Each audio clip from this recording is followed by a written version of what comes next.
Well, hello everyone, and welcome back to Thriving Artists, the Daily Joyride. I'm your host, Robyn Cohen, and I'm so excited for today's conversation, which really was kind of a meet cute. I was put in touch with the amazing Murisa Harba, who's an acting teacher, a dancer, a choreographer. She's in Los Angeles, and somehow, though we have a thousand things in common, we had never actually met, but we were put together through a colleague, and she's on the podcast today.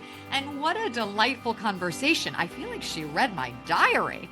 Is that what happened? Or maybe I read hers or something like that. But it was really this lovely meeting for the first time in real time, but feeling like you've always known this person.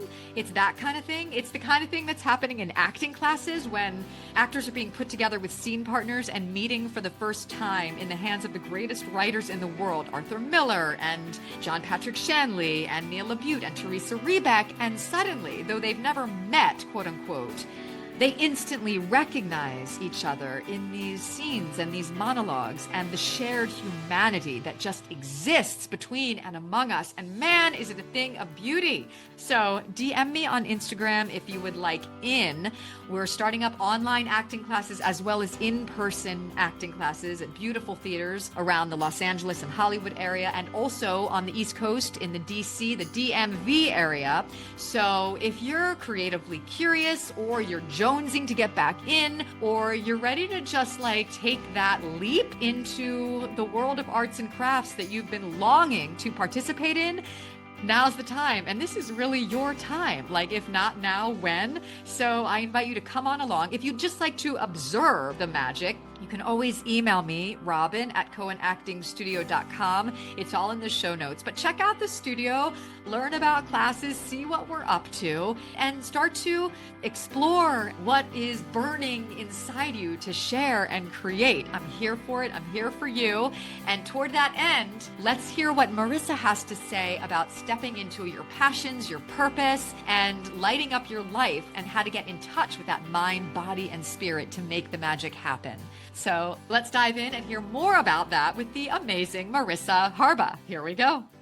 Well, hello, and welcome back to Thriving Artists, the Daily Joyride. I am so thrilled and over the moon to meet a new special guest that I really don't know in the world, but who I've kind of been stalking gently on social media and online, and we've been connected through a mutual contact.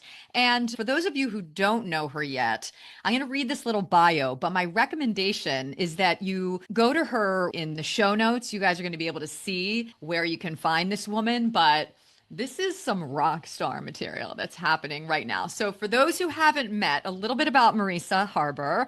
Murisa is an award-winning actress, director, and one of LA's most in-demand acting coaches, creator of the Chakra Approach and the Macro Method. She's helped thousands of actors unlock their artistry, get out of their heads, and book more roles. Her company, About the Work, and her best-selling book, Acting with Energy, #1 in 10 countries, have made her a thought leader at the intersection of craft, energy healing, and career success. Her revolutionary methods are trusted by actors working alongside visionaries like Quentin Tarantino and David Fincher, and performing opposite icons including Brad Pitt, heard of him, Kathy Bates, and Christian Bale. OMG.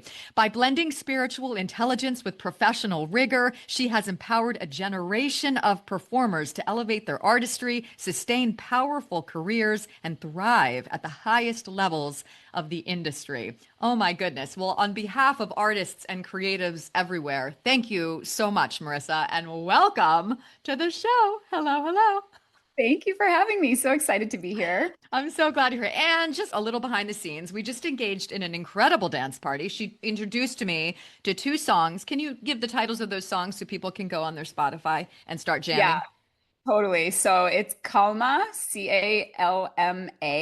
It's Yeah. the most chill reggaeton song you've ever heard. And I'm like secret fan of all things reggaeton.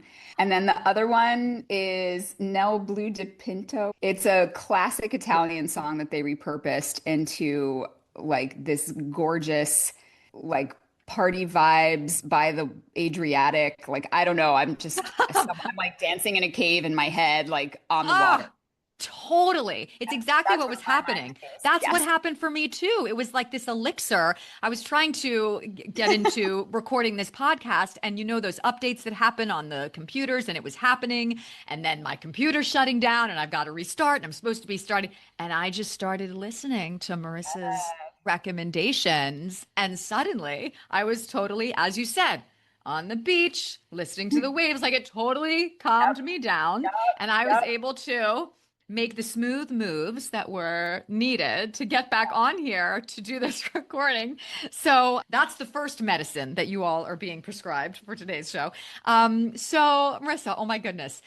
It's funny because when I was first introduced to you and started learning a little bit about you and the body of your work, I was excited and ignited to see that you went to Boston, Bachelor of Yes. Fine Arts programs, and Yeah. you minored in dance. You were a theater Yes. major, minoring in Yep. dance and art Yep. history. Yep. And you got this mom from New Jersey and a father from Bosnia.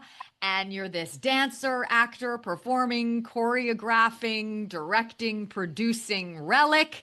So, in many ways, I was like, oh my gosh, I relate to sort of in reading about what you teach and your work and movement and embodiment. I was like, yes, yes, I could really feel the combination of all of that dance with the acting and teaching actors. And I'd love to just sort of wind it back and hear a little bit about how you have this incredible, thriving, beautiful acting studio in East Hollywood. And it didn't start out that way. So I'm curious to hear a little bit about your trajectory and how it sort of came into fruition to support you in being all that you are today and doing everything that you do. And Yeah. you're on. Okay, here we go. So, yeah, back to the olden days at Boston University. You learn all the techniques, right? You learn all of them, Stanislavski, Meisner, Adler, all the things. And I was actually introduced to Grotowski in my junior year, and I loved it. I loved it as a director. I loved it Mm. as an actor because it was so specific and you had to put it in your body. You couldn't put it anywhere else because you had these, I think they called them plastiques, Hmm. that were like these repeatable gestures. And it's so connected to me as a dancer because as a dancer, you're learning choreography, you're learning how to emote through your body and communicate a story to an audience. Hmm. And so that was really fascinating to me. And I could see right away when I had directing class and I directed with a physical approach, it really worked and it worked every time. It was efficient. Hmm. So as a director, I felt like, okay, great. As an actor, without that outside eye, I wasn't sure. I didn't know exactly how to embody it all the time. And, with all the other techniques, I felt like I was taking a piece of this, mixing it with a little of that. And then, depending on which kind of character I was embodying, you throw a little Adler on top or a little this, a little that. And I was doing this smorgasbord approach of, well, I don't know my plan. I'm going to use all of them and see Yeah. what happens. Yeah. And I think a lot of actors can relate to that because I hear that a lot too. There's so much noise and ways to do things that you're not sure which one is your way. And so I'd been looking for a technique that was going to get me there every single time. I had moved away from my family in New Jersey, moved to Los Angeles, and I was missing all the things back home, right? All the Yeah. milestones, the birthdays, the holidays, and it was like the FOMO, man, was real. When was But that move? when was it? That was in 2008. And so I drove across the country to a city I knew two people in and started over from scratch with the half of a sedan full of my belongings because I drove out with a friend. So she got the other half. Ah! Stick to your So half. You better stick to your half of that sedan my or half. else. Yeah. And so, moving out to LA, so I was coming also fresh off of a breakup, like a devastating breakup. I really thought I was gonna like marry this person and it Oh. didn't This was happen. out of Boston, out of No, college so I was living in New York in New York. Okay. and the breakup was real and I Mm. was absolutely devastated. But my monologues though, on point. Like this Oh, breakup was really fueling my craft and I was utilization, people. Listen nailing it. for it. I was Utilization. I was nailing it. But then, a few weeks later, wah wah, kind of petered. And I was like, well, wait a second, I can't let that happen. If I'm going to move across the country and leave my family and miss birthdays and holidays, like this better be 100%. Yeah, and I So can't wait for a breakup to do my best work. Oh my gosh, correct. that's a torturous, torturous path. Nobody wants that. Nobody wants that. And how many times can you like think about your grandmother dying or your dog dying? And that to me was just, I didn't want to relive those things anyway, because it was not healthy for my mental space. Yeah. And so I had been kind of asking the universe for help, like, please send me something. Yeah. Please send me something that I can use 100% of the time. And, I'd always heard your body is your instrument. Like, I'm sure we've all heard that phrase, your body's your instrument, your body's your instrument. Well, I played cello and piano growing up. And, when you learn how to play an instrument, you first learn where the notes are and what they are and how to play them. And then you learn how to play chords, and then you learn how to play songs, and then you can play those songs with emotion. And this is the linear process. And there was no linear process for acting. And I was like, wait, what? Okay, so your body's your instrument. What does that mean? How do I play my body? What does that mean? Where are Yeah. the notes? And I had come across a workshop totally unrelated to acting, and they were talking about energy centers and how each energy center holds a specific quality of emotion. Hmm. And it was like an anvil hit me on the head. It was like I was in a cartoon and just a big old anvil went boop right on my Mm. head. And I was like, oh my gosh, these are the notes. Wow. These are the notes on your body. This is how you play your body as an instrument.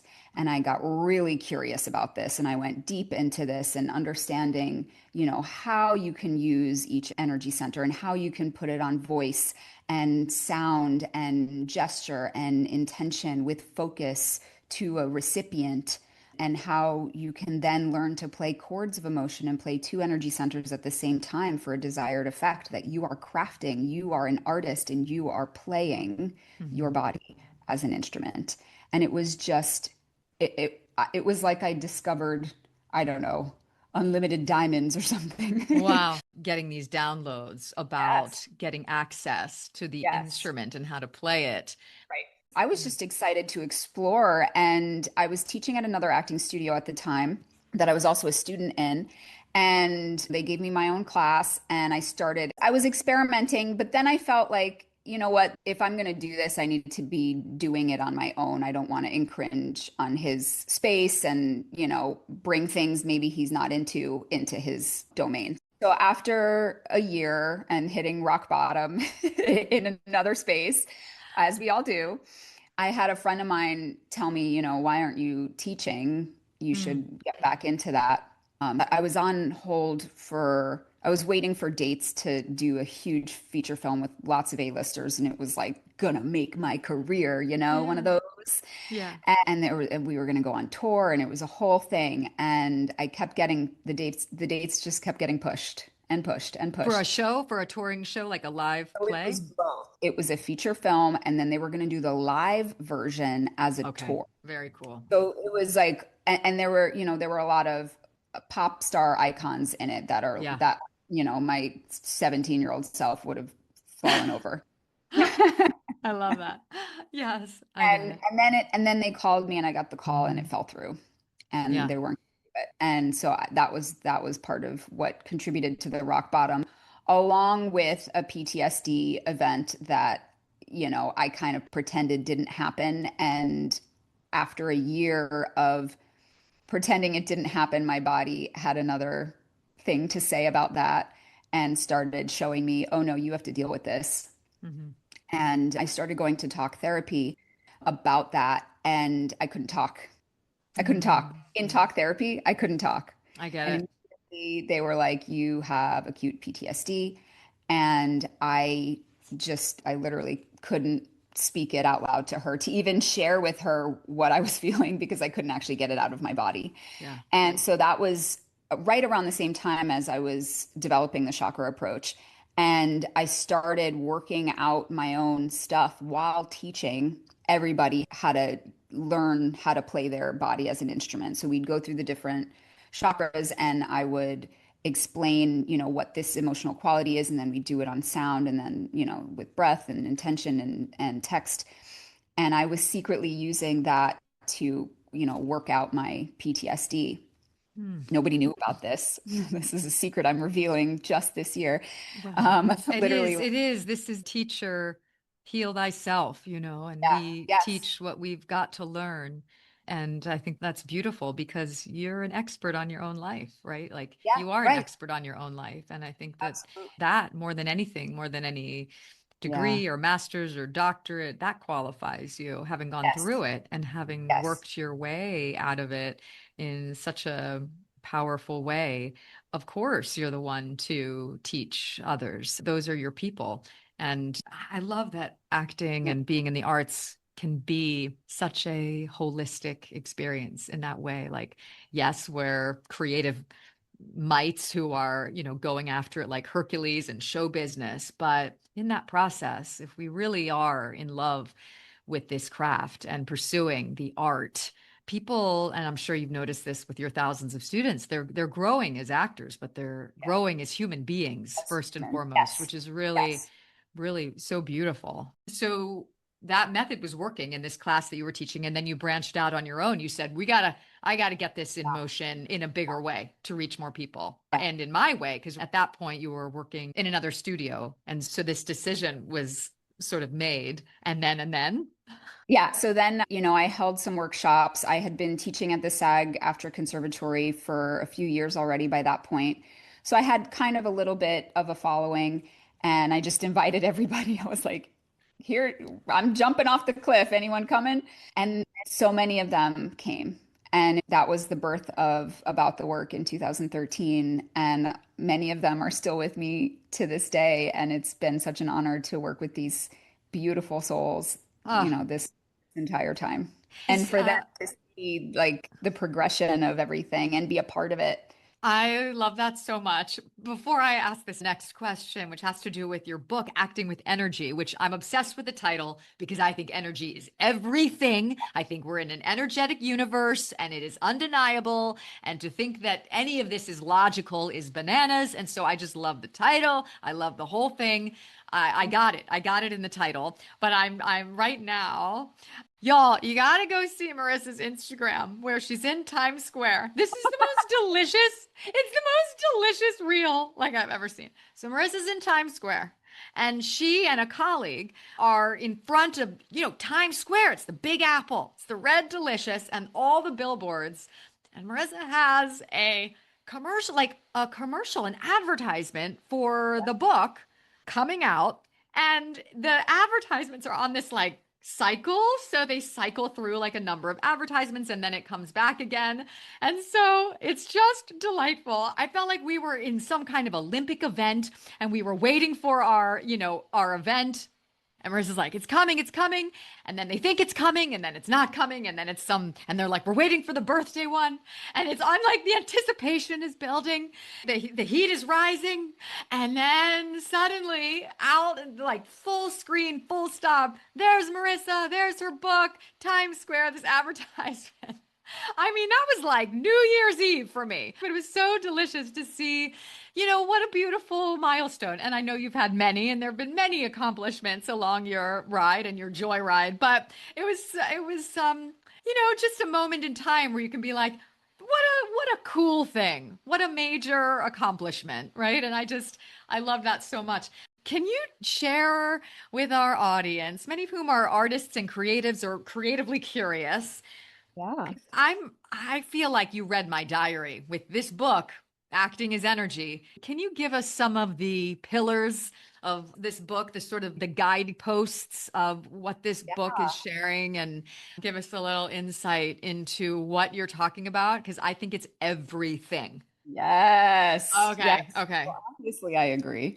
Uh, yeah, it's kind of a how-to. It definitely breaks down each chakra so that you can learn where each energy center is living in your body, what the emotional quality is or qualities that come from that space. You basically learn the notes on your body. And then from there, you get to graduate to new levels in later chapters and learn how to play those chords of emotion, double chords, triple chords, what that means, how that changes things. And the best part about it is that it's repeatable because you're creating music. Your Yeah. body is your instrument. You are playing the notes. You can literally score your script and just repeat it. And it will always be fresh for you. There will be no stale anything because you're not using your mind to get you to a place. You're using your body in the same way that we know how to, once you learn how to ride a bike, you can do it forever. Same thing. Your body remembers the emotional qualities and where it lives in your body. And Mhm. when you go back to it, it's there for you all the time. We already know this. So, for the listeners out there that are like, what is she talking about? Let me go a little deeper. So, when someone's giving a speech and they're nervous about it, a lot of times people will say, well, just speak from the heart, right? We know we've heard this phrase before. We know what that means. It just means give, right? It just means like whatever's in there, share it. Yeah. And we know that when we touch our hearts, when we're feeling emotional, like that's real, that feels normal. There's nothing weird about that, right? Same thing if you have a frog in your throat or your cat got your tongue. Like we have these sayings that kind of explain what's happening in the body that we just use every day as everyday phrases. And that's your throat chakra, right? There can be energy there. Like when I went to talk therapy and when I was trying to work out my PTSD and I said I couldn't talk, that's because I was blocked in my throat chakra. I couldn't actually say anything. So talk therapy didn't work for me because I couldn't talk, period. Got that. Yeah. So having your body to move energy on sound first. So, bringing in Kristen Linklater's work here, that was very important in the birth of my work, came definitely influenced from hers heavily because where the sound lives in the body, we've talked about that for years. So why not the energy? It's the same, right? Yes. Because with your body as your instrument, you have your actual body, your physical body, and you have your voice, but you also have your breath. And you Mhm. also have your spine, which is part of your body, but all along the spine are these energy centers. So if you Mhm. learn how to play those notes, your work gets so detailed and nuanced and repeatable, which I Mhm. think is my favorite part about it, is you don't have to cross your fingers and hope that you're going to get there on take 2, take 3, and take 4. What about when you get to take 42? Which Mm. happened to me on a set. I had a Mm. 12-hour shoot. It was a 3-person scene. It was the emotional climax of the movie. And I had to drop to my knees 42 times over 12 hours because we had to shoot this one, that one. Then she drops, then we lower the level of the camera. We do this single, we do that 2-shot, we do over the shoulders. The other ones at the door, we got to get their vantage point. I had to drop to my knees 42 times. So that's incredible. Talk us through how you actually, for someone listening that's a lay person, they don't really know about acting or terminology so much. How did you use this technique in the moment of, in your moment of need, right? 42 times on the floor. How did you actually utilize this as a practice to get you through that day successfully?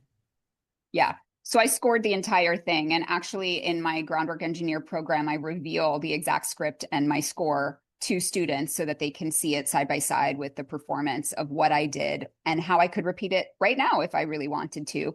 Because I knew that at first she was pretending. She was pretending everything's fine. So right away, my energy goes to my throat chakra because I'm squeezing it. Everything's fine. And what happens to my eyes? I look like one of those 80s toys where you squeeze it and the eyes come out. You know what I'm talking about? And you kind of look like a beautiful Barbie to boot. But anyway, and so I got it. I got it. Yeah. Okay. So you Yeah. scored that. Uh-huh. So she's pretending. She's totally fine. She's lying to herself, and that's how she's surviving. So it's root chakra combined with throat. So she's pretending. And if she doesn't pretend, it's life or death for her, which is why she has to pretend. Hmm. So you're engaging your tailbone and you're engaging your throat. And then what happens is your voice gets higher and you're pretending that this is not really happening. And we're going to talk right through it because what you're telling me, husband, didn't happen, which, by the way, is me figuring out that my baby died. And I've been lying to myself about it for 2 years and pretending I had a child. Sorry, I just ruined the movie. But I anyway, saw it. I already saw the clip. It's excellent. okay. Keep going. Yeah. Yes. So Terrific. yeah, so that's what that's what happened there. And that melted away. That had to melt away. And then she gets territorial and she's like, don't you take away my fantasy. don't take it away because I'm going to lose it. Don't do that. Where do you Right. correlate that in the body? So now the throat goes away because she's dropping into power and root. So it's a So, combo. Yeah. So power is sticking up for yourself. Root is the don't push it too far because I'm going to lose it. So it's mhm. a combo of those two. Where's And power in the body? power is in your solar plexus. So right Right. between your cage. Rib cage. And yeah, and root is in your tailbone. And so then after that, she goes into so the husband starts shaking her and she doesn't want to look at it. So she's in third eye reverse, which is denial. Denial. I'm going to look everywhere else except for what you're telling me. Nope, nope, nope, nope, nope. And I'm trying to avoid, right? It's a very avoidant coping mechanism is reverse third eye. So he's literally shaking me and saying, "Look at me, our baby died." And then you see one moment where I go into a freeze. So that's root chakra because I'm like, I can't function, right? So its throat is closed up. Root is totally, um, The sphincter clenched, yes, clenched. yes, yes. Yeah. It's the sphincter is clenched. Thank Yeah. you. Yeah. And she has a choice. She's in a freeze, right? She's in a freeze. And in that freeze, she has an aha moment, which happens third eye. So before she was denying it, and now it goes outward. And it's the but It's oh drats. third eye, she's oh no, right? And that combines with sacral. And that's where she drops to her knees Sacral because in your body for those listening is sacral in your body is your pelvic region. It's sort of this lower soft belly of your pelvis, like the mm, lower belly part, where we hold a lot of tension, by the way. This is where our sexuality, our creativity, life our force. vulnerability, and Yeah. addiction lives. So if you're playing a character with addiction, that's going to be a huge part of your performance in your body is the sacral. But back to, this particular performance score, I call it the sacral slice, where it really like imagine what it feels like if someone slit the bottom of your belly and all of your bowels fell out on the floor.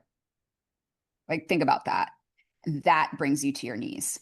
And Mm, that's how I did this 42 times mm-hmm. is because I knew which notes I was playing very Mm-hmm. specifically when and to what trigger, whatever line I was getting, or the moment that I was getting, or the aha moment that I needed to have as an actor on my own.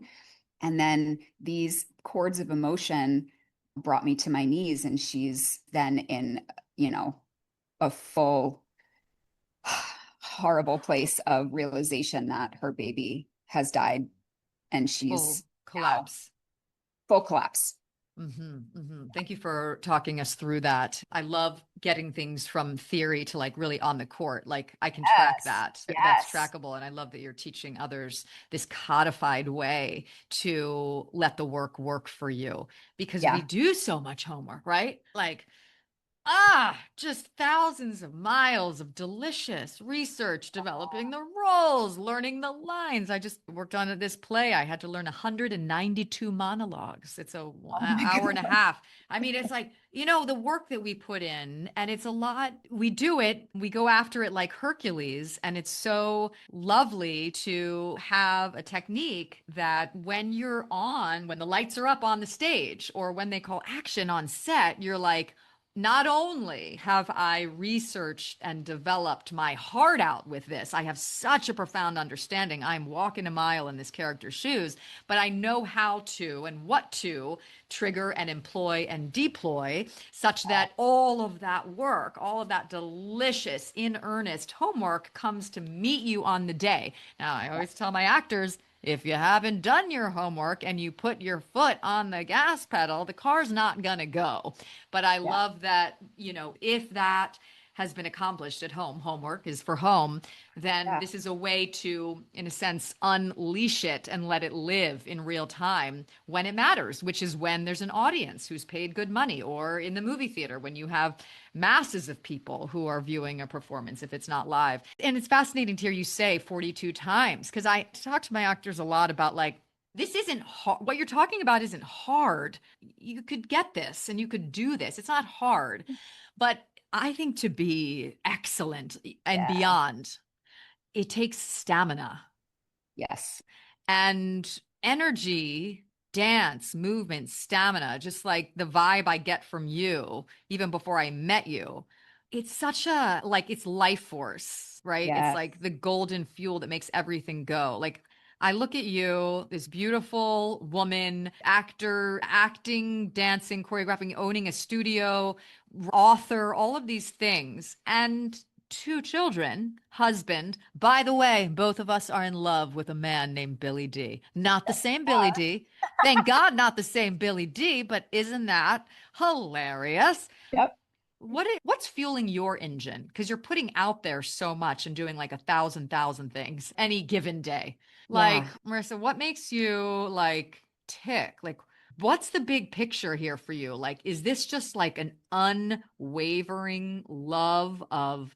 I love when you said when people are getting up to make a speech and they're told just talk from your heart, speak from your heart. You said what they're really talking about is just giving. So, what is this world of giving for you? And what lights you up about that? And your whole life is arranged around that. And now for the next generation of human beings with your children. So, what's the glue behind this production of Murisa Harba? Yeah. Wow. It's a fantastic question, and so many things going through my mind right now. It started when I was probably 4 or 5 years old. So I grew up in a household where my parents had two different religions, and they told me that I could choose. Which were? My dad is Muslim and my mom is Methodist.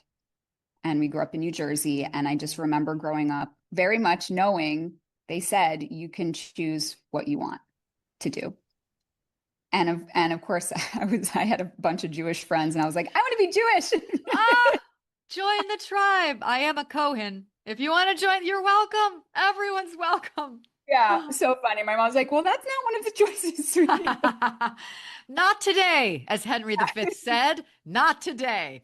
But I think that was such a cool move on my parents' part because it gave me this responsibility to that I could choose my own path and that I could pay attention to what fueled me, what lit me up, what was exciting to me. And also, it brought me a greater awareness because if I had chosen one, or if I chose a religion, right, I would be choosing a parent. Think about that, Oof, yeah, it's intense. Yeah. right? So right away, no religion was better than the other to me. I was 4 or 5 years old, and to me, everybody was equal because they could be my mom or my dad. They were Mm, different. So is mm. everybody else. And from the get-go, there was this like sense of oneness between humans that I could see and that fueled me deeply, deeply in my heart. And acting for me was the ability to this kind of superpower to let people feel their feelings, right? And to inspire them to think a little differently or to open their minds or to question something or to work something out or come away with some kind of new idea that inspired them to think outside of the box. And what a magical power that is. I think it's such an honor to be an artist. I don't even call my actors my actors. I call them all artists in I every. think so. And I love that you prefaced that by saying, as a young person, deciding not to decide, you experienced and continue to experience this oneness, the Yeah, oneness, right? yeah, And it moves me to hear you say that. I think it's an elixir that magnetizes me and so many others to this craft that are called forth because there's an inevitable coming together with other human souls, whether that's if you're playing Hamlet, whether it's you and God, if you're playing in a scene, that's you and your partner, if that's you in the communion with the audience, if that's you on the screen, waking people up and holding up that mirror. But the oneness, and that from such a young age, you were in this crucible, which way, yeah. which parent am I going to choose? And discovering so young that you didn't have to choose. And I think as an actor, as a performing artist, as a humanitarian artist citizen, you don't have to choose because the point is to dig up our shared Correct. humanity, Yes. and that our practice of this craft is actually getting present to the oneness. And the requirement, if you're playing a character of any kind, is to walk a mile in someone else's shoes. And that we train and develop ourselves to do that, I think is a methodology that if everyone were to say, I'm going to try out an acting class and be introduced to ideas that give rise to this oneness and walking a mile in somebody else's shoes, we might do a lot to end the 57 active wars that are going on the planet right now. Exactly. Like 100%. So cut to or back to being 5, 6 years old. So my father is from Bosnia, and but it wasn't Bosnia when I was 5 or 6 years old. It was Yugoslavia. Mhm. So I identified as Yugoslavian until I was a certain age. And then I remember my dad coming home and saying, "We got a new flag." And I was like, "What? What do you mean we got a new flag? That just happens?" And he goes, "Well, yeah, our country broke up, into a bunch of different countries, and everybody got a new flag." Right? Wow. Like, try explaining this Like a to new a, outfit, like it's all different colors, and I'm going to school wearing this new yeah, outfit. First day of school. Wow. yeah. And so, it was me as a young child trying to understand, like, why did the country break up? What's happening? And my dad trying to explain to his young daughter what war is, and the fact that my dad's whole family was there. And, my grandparents came over, spent 6 months with us. And I remember my dad saying, like, "Hey, it's not safe to go back there. The things are uprising. You should stay here, and we'll get my two brothers and escape them with their families and bring them out." And she was like, "Well, that's my home. I'm obviously going back. I have my other two sons there and their families, and my whole life's there, and my heritage is there." And so she went back, and 2 years later passed away in the war. And so now that was fifth grade. And then sixth grade, my dad made good on his word and escaped my two uncles and their whole families and brought them over. And they lived with us in Paramus, New Jersey for like 8 months each. They came like staggered a little bit so we could help them, get on their feet in a new country and learn a new language and all the things that come with, you know, being a Being war a refugee. refugee. Wow. Yeah. And so, but during this whole time, I didn't speak Bosnian. I knew a little couple of words, but I had these new cousins that I was so excited to play with, and I didn't know how to talk to them. So there was, again, this example of I can't talk. What do I do? Like, I can't speak words. They don't get it. What do they get? Well, they get my energy, Right. they get my body, they get my tone of voice, but they don't understand the words that I'm saying. Right. So that was like a precursor introduction to the use of energy, just trying to connect with my new cousins that I was so Yeah. excited to play with as a sixth grader. It's so similar to learning an acting technique, the sort of honing of a superpower, which is communication, which starts with what? Just listening, just Yeah. actually listening and trying to glean by working off, right, the other person's behavior.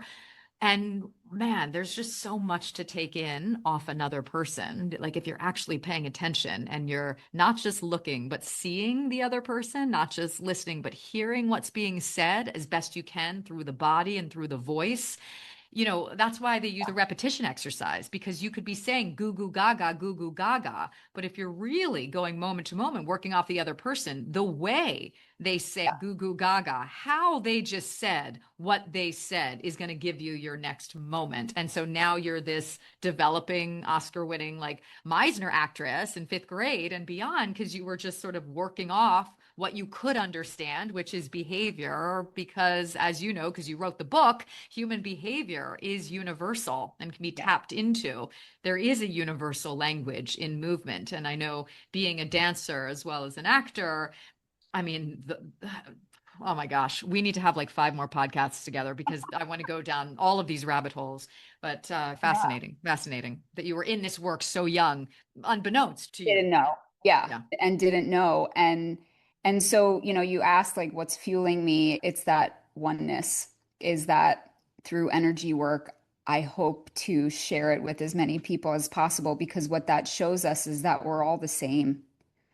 No matter what size, shape, color we are, we all cope in very similar ways. We Yeah. all express energy and emotion in very similar ways.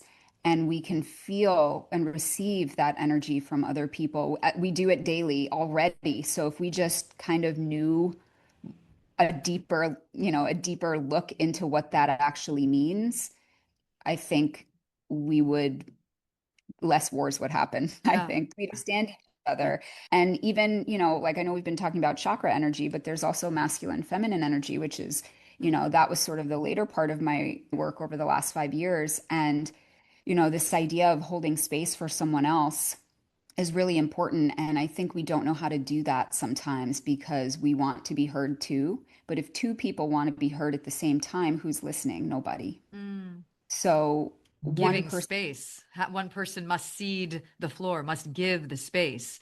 Acting is an act of giving in so much as it's an act of giving your listening and your attention to another person, right?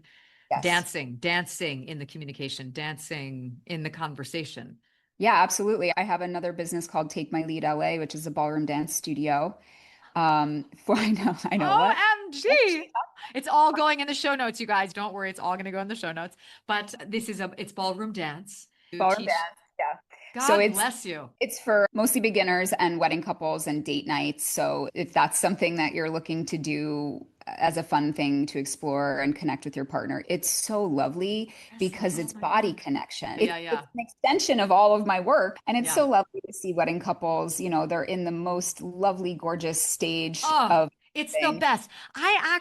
So I've been paid more as a choreographer of people's wedding dances than just about like a week's worth of a show or a theater production. It was incredible because people really, when it comes to their wedding day, it's so Oh, yeah. meaningful. Oh yeah, you have everyone's eyes on you. I love that you're teaching that to people because man, are they hungry for it. The rest of the people, I've choreographed many, many people's wedding dances, but it's like I have a big extended family. My father is one of 6 children. His father's one of 9 children. So there was just always like cousins that were like, Lots. "Hey, you went to Juilliard and dance, right?" And I'm like, "Yeah. Could you choreograph a little boogie for us for like when the band tells us that they want the bride and groom to have our first dance?" And I'm like, "Sure, like they're my family."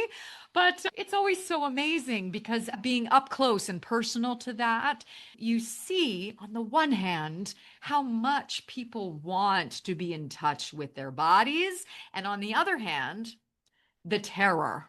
Yeah. So I'm curious, like how you address that terror with your students, with yourself.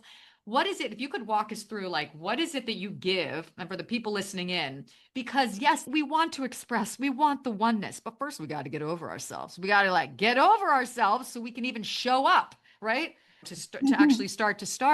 So what would you offer people that are like, yeah, I want to get in my body, I want to get in touch, as you shared so brilliantly when you were asked, what is the issue? Your throat closed down because that wasn't available. So for people that are wanting to experience their full self-expression but feel blocked, how would you guide them, or who want to do a wedding dance or who want to do any Yeah. number of things? Yeah.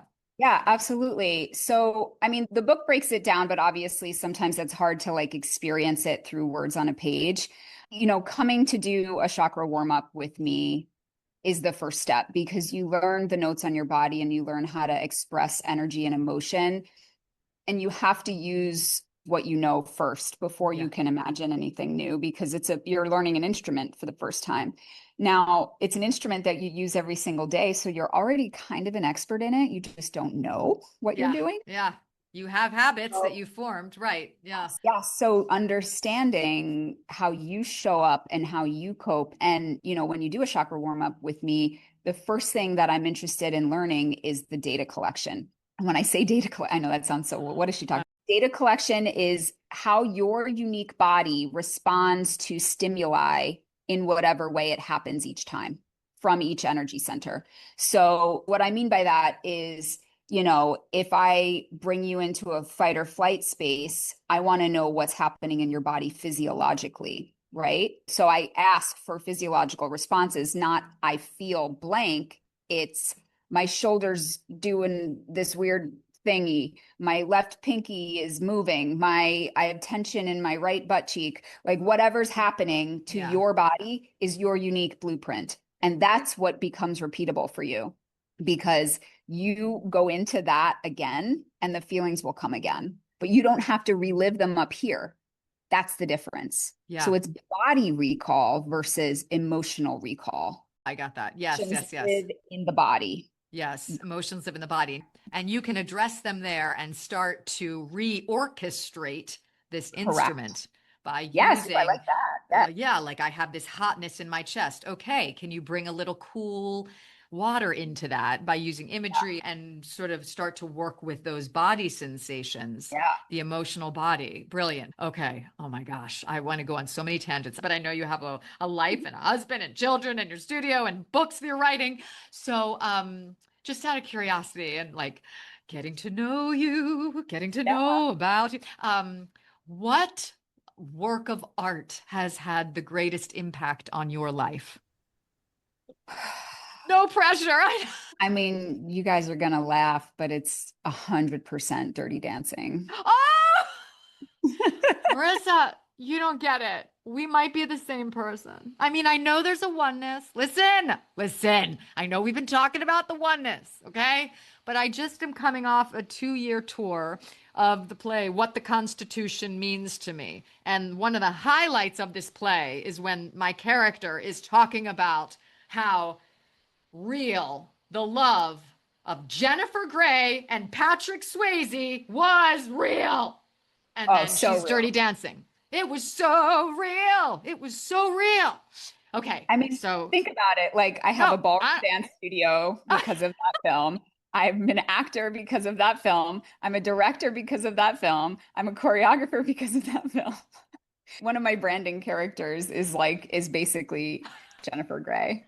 Marissa, let's have a movie night. I'll Yes. bring the marshmallows, the hot chocolate, Yep. slumber party, dirty Yep. dancing galore. 100. Okay, okay. All right. This is another question. If you could if you could be a figure in time, in humanity, it could be anyone who is dead, living, it could be in ancient history, or it could be someone alive now. Who would you like to just be for a day? Speaking of embodiment, who would you like to embody for a day and why? Lucille Ball, 100. Ah, God. Wait, there's no hesitation. Do you No. guys see the clarity? This is a force of nature we're dealing with right now with Murisa Harba. Do you see the clarity, the focus, the energy? It all comes together in you and Lucille Ball and Dirty Dancing and Jennifer Grey. You've blown my hair back, Marissa. There it is. You're amazing, amazing.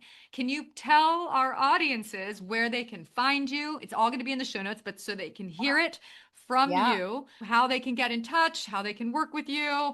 Like I said earlier on, I don't know if I mentioned, you got to look at Marissa's Instagram. Well, you tell them everything, but there's so many beautiful offers. I was like, I wanted to click on everything. Like I had to get to the interview, but I was like, oh my God, and I want to learn about this. And you're giving a workshop on that. I was like, click, click, click, sign me up. Anyway, so tell people how they can get to you in a nice, loving, not stalkery way. Okay, go ahead. Absolutely. Yes. So you can follow me on Instagram. I think that's probably the fastest and easiest way to connect. My handle is at Murisa Harba, MU, because it's Bosnian, remember, MURISAHARB as in boy, A. And then my studio is at About the Work. So two T's in a row there with the about and the. And yeah, our groundwork program is like so awesome. I love that program so much. Everybody starts booking by week 6 and like we just had 3 people have to leave the program because they're booked. The work, you better work it. You better work it. You better own it. Okay, Yeah. now you've inspired another question. Can I ask? This is quick, Yeah, of quick course. questions, and then we'll go to lunch. But before we do, um, ooh, you're an artist and you're a teacher in the arts. So, what is the best advice that you've ever been given? And it might be the same. What's the best advice that you think you give? Okay, 100% Anne Bogart And in one of her books on directing, she has a chapter on violence. And you're like, what does that mean? And the advice is literally be violent. Be violent. And I know, like, what does that even mean, right? But it's in your decision making. Be violent in your decision making. In your Fierce. Yes, it has helped me so much as a director, as an actor. You just make a choice. And guess what? When you get there, you'll know if it's not right because you can tap into your intuition and your gut reactions. And if it's not right, your body will know and you can just pivot. That's it. Ah, but at least you've made a choice. You've done something, and then you can take the feedback and adjust if need be. But otherwise, we're paralyzed. If we're always Yes. waiting to know which way to go, we're never going anywhere. I love that. And Correct. then is that Yes. what you give to your students, or what's the best advice you would I give think the them? quote that's in my email signature is kind of the one that I live by and love so much. And I think it attracts everybody in as well, which is life begins at the end of your comfort zone. Neil Donald Walsh is just, with the thing that's uncomfortable, that's where all the goodness is. And it's scary to go there because it's scary to go there. But when you go there, oh my God, what's waiting for Life, you? life begins. Magnificent. Wow, you're magnificent. Life begins At the of end, your end of your comfort zone. right, or the beginning of your discomfort. Correct. Yes, same, same, same. Wow. Yeah. Oh my gosh. Marissa, this has been the most fun podcasting party ever. We started out on our feet, jamming to the sweetest jams, thanks to you. Next time, next conversation, I hope you'll be back. I want to get into all of it and the family. Is your family also, are they in the arts? The boys, are they inclined?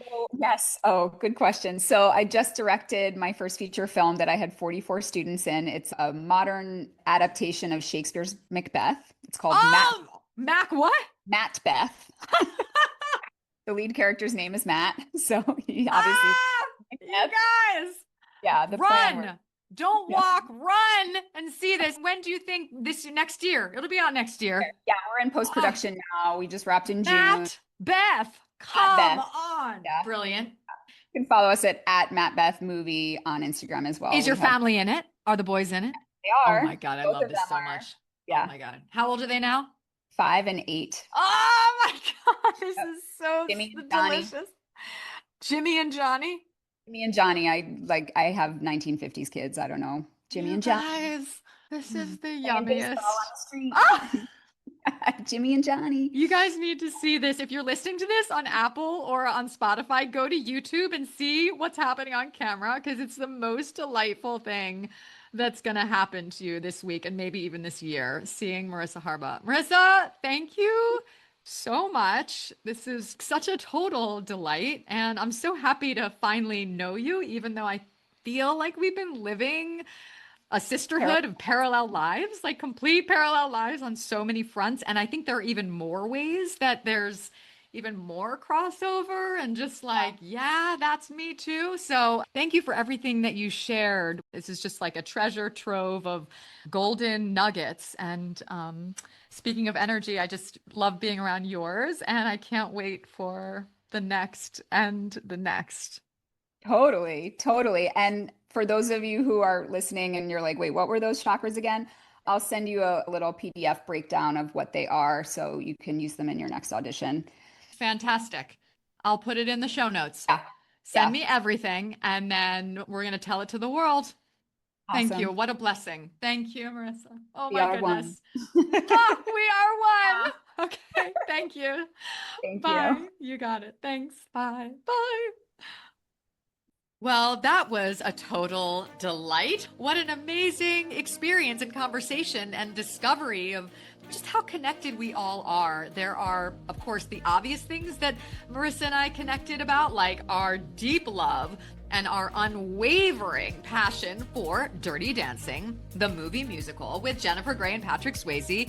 But it was also just so cool to know from this fundamental level and be reflected back with Murisa and everything that she shared, like the importance of being in touch with our bodies, being in touch with our breath, our purpose, the oneness. I loved everything she talked about in terms of like, what is it all for? Yes, to experience the oneness that exists, whether we know know it or not. And acting classes and what she teaches and what I'm teaching and what we're up to as artist citizens is all about reconstituting ourselves and joining hands with other human beings and writers and performers and artists and citizens everywhere and connecting authentically with them.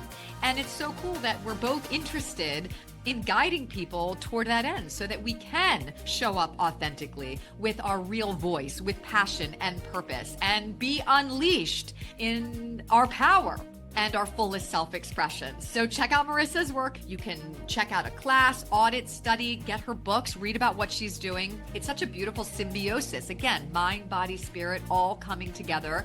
I love that acting and artistry is such a holistic and healing experience if we allow it to be. But first, we got to show up. So you're all invited. Come to the acting class party. If you're not ready to pick up a scene or a speech just yet, but you want to kind of taste the honey, please be my guest. If you're a first-time auditor, the class is going to be free. You can come in online, Zoom in with us from anywhere in the world, or when we get into the theater for the in-person section of the workshop, you are welcome to join us then. I will save you a seat and you can just soak it in. How delicious does that sound? Like, take a soak. You know, when people used to be like, I need to take a soak, and they would just bathe in the deliciousness of like a jacuzzi. That's what this is going to be like, in concert with kind of being like a roller coaster ride. So come to class. It's going to be like a jacuzzi roller coaster ride. We're going to go through it, the ups and downs, as Murisa was talking about, all of the notes that are in you, right? We're going to start to let the whole orchestra of you come through in these classes. I cannot wait to see you there. Just DM me on Instagram at Robyn Cohen Acting Studio, or email me, robyn@cohenactingstudio.com, and we will save you a spot. You're also welcome to email me just any questions. And if you'd like some extra inspiration, motivation, Instagram is the way to get that, as well as some tips and some tools and behind the scenes action that is going to give you some insights to what it is to be a working actor, a creative artist. So join me there and everywhere. Until next time on Thriving Artists, the Daily Joyride. See you soon. Mwah.